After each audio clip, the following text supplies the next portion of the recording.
has organized similar press conferences across the length and breadth of the country in order to cast or make a critical appraisal of the performance of the NDA BJP government in the past 9 years. The reason why we decided to do it a little later in Bengaluru is because we wanted the spectre of self-eulogization which was taking place in Delhi over the weekend to settle down, so that we could refocus the attention of the country on the substantive issues which are going to determine choices which people make in the run-up to the Lok Sabha elections of 2024. First of all, I would like to congratulate the people of Karnataka. They have given the Indian National Congress a historic mandate. They have shown the path to the rest of the country also as to how the politics of polarization can be kept aside and real issues brought to the fore which help determine both the destiny of Karnataka and the destiny of the country. I have a very short suo motu, and we would follow that up with whatever questions you have. You see, the performance of any government is benchmarked on 5 parameters. First of all, India's external security. The second is the state of the economy. The third is social cohesion. The fourth is internal security. And the fifth is India's relations with the world, or its foreign policy. And on each of these benchmarks over the past 9 years, the NDA BJP government has come up completely short. And let me elaborate. India today faces the most unprecedented external security challenge that it has faced in a number of decades. For 3 years continuing, the Chinese People's Liberation Army has not vacated its transgression into Indian territory. All the disengagements which have taken place, whether in Gogra, whether in Hot Springs, whether in Pangsang So, all the buffer zones have been created in what is our perception or India's perception of its territory. Recently, there was a report that the Chinese in the Depsang region are asking for a buffer of 15 to 20 kilometers in Indian territory.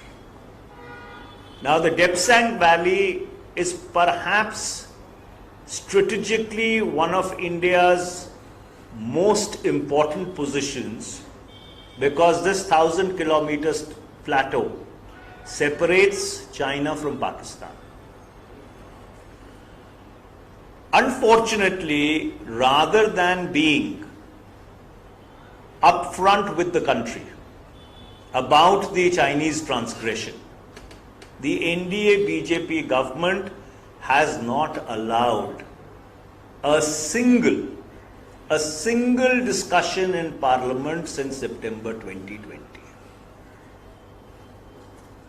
all questions asked by members of parliament, even from the ruling party, have not been entertained on specious grounds of national security.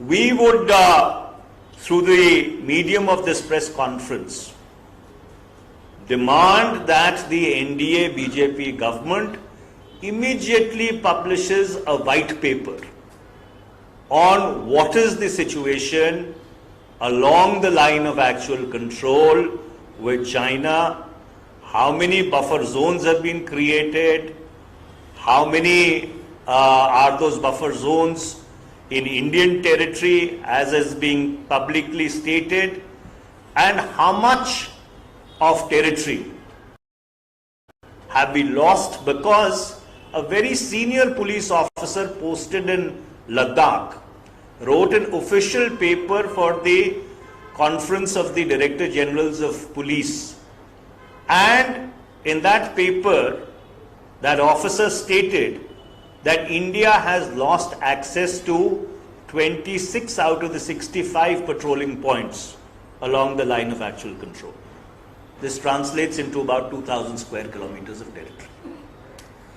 Coming to the economy, last time when we had a press conference, I had at great length explained as to how inflation, how price rise has absolutely demolished household budgets. I do not want to go into those figures once again, but inflation, especially food inflation, has been the single biggest problem for household budgets across the length and breadth of the country. When the NDA BJP government came into office in the May of 2014, they said that Achhe Din Aayenge. So we have Achhe Din where a LPG cylinder is at 1300 rupees, where petrol is at 100 rupees, where diesel has exponentially risen despite the price of crude oil in the international media coming down. But what is more important is, if you would recall, and that is the purpose of this press conference, because the BJP has developed a perfection in changing the goalpost completely. They had announced that we will create 2 crore new jobs every year. It means 18 crore jobs in the past 9 years. I would like to ask the NDA BJP government, where are those 18 crore new jobs that you promised the young people of India? If you look at it in a global perspective, in any rising or emerging economy, 60% of the population is supposed to be employed. India has a population of 140 crores. This means we should have 80 crore people working. And what is the total size of the workforce in India? It is 401 million, 40 crores. And there is absolutely no pathway as to how do we increase employment from 40 crores to 80 crores if you talk about a $5 trillion economy and you talk about being an emerging great power. Today, the unemployment rate as of April 2023 is 8.11%. And the economic inequality has risen to a level whereby 98 of the richest people in India own as much wealth as 552 million other Indians. So while The cronies of the government have got richer in the 9 years. The poor have got poorer. On internal security, you see the situation in Manipur. It is after so many days that the Home Minister has found it appropriate to even go and visit Manipur. There was an accord in Nagaland in 2015, in the August of 2015. 8 years have passed. Nobody knows what has happened to that Naga Accord. What were the terms of that accord? In Jammu Kashmir, for the first time in the history of this country, a state was reduced to a union territory. And there was a commitment which was given on the floor of Parliament that elections would be held at the earliest. The dismemberment of Jammu and Kashmir happened on the 6th of August, 5th and 6th of August 2019. We are in 2023. We would like to ask the government that if they think that they have taken such a wise decision, why are they scared, petrified of holding elections in Jammu and Kashmir? Why are they scared of getting their decision validated from the people of Jammu and Kashmir? I have two more small points and I will end on social cohesion. You see, the most interesting thing that you would have noticed from 2014 to 2023, that even in a state which the BJP rules, it has never fought an election on its performance. Across the country. And Karnataka is the latest example. You saw what happened in the past 1 month. So therefore, there is a concerted attempt to keep the communal temperature of the country on a slow burn, because it helps the politics of polarization of the NDA BJP, but this harms the country. And finally, on external relations, I was reading, Minister Jaishankar has written an article today eulogizing India's foreign policy in one of the newspapers. I would just like to ask him 3 questions. Why has not the needle moved a single millimeter in the past 9 years on India getting a permanent seat in the UN Security Council?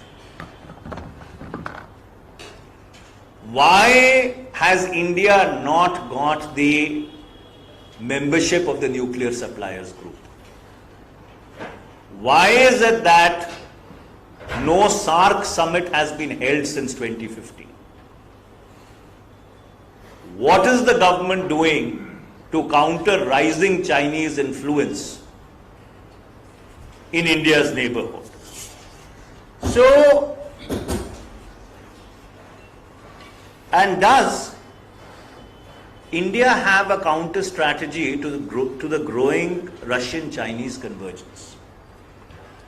The reason why I decided to give you an overview is because across the board, except for hype, hoopla, jumlebazi and tamasha, this government has nothing in terms of performance on its balance sheet.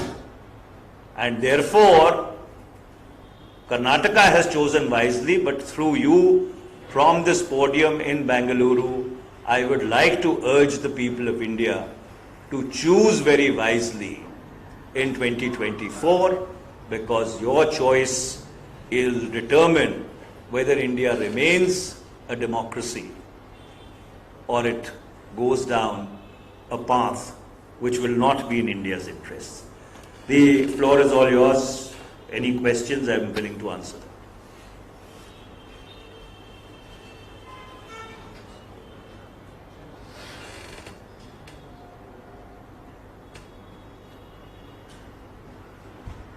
Any questions? You have questions, Vidya?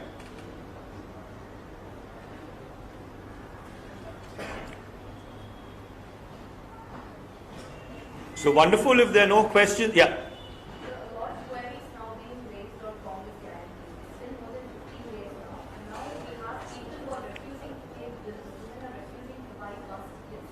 So the people of Karnataka really want to know when will you be implementing the 5 Congress guarantees? If you promise before elections without terms and conditions. Well, may I know your name, the organization that you represent? Well, first of all, thank you for a splendid question. I would just like to remind people that they have voted a government into office for 5 years. It's barely been a week since the government has taken office. Whatever commitments have been made in the Congress manifesto, the Congress takes those commitments very seriously, and be rest assured that those commitments will be implemented in toto. I am sure that the government is seized of the urgency of implementing the promises that they have made to the people of Karnataka. And I can say with over 4 decades of experience in the Congress party that they will not come up short. Wonderful. Thank you very much. नमस्कार, मैं हूं मानक गुप्ता। अगर आपको हमारा ये video पसंद आया हो तो इसे लाइक और शेयर जरूर करें, और हां, हमें सब्सक्राइब और फॉलो करना ना भूलें ताकि आप देश और दुनिया की कोई खबर मिस ना करें। तो जुड़े रहिए हमारे साथ और देखते रहिए News24।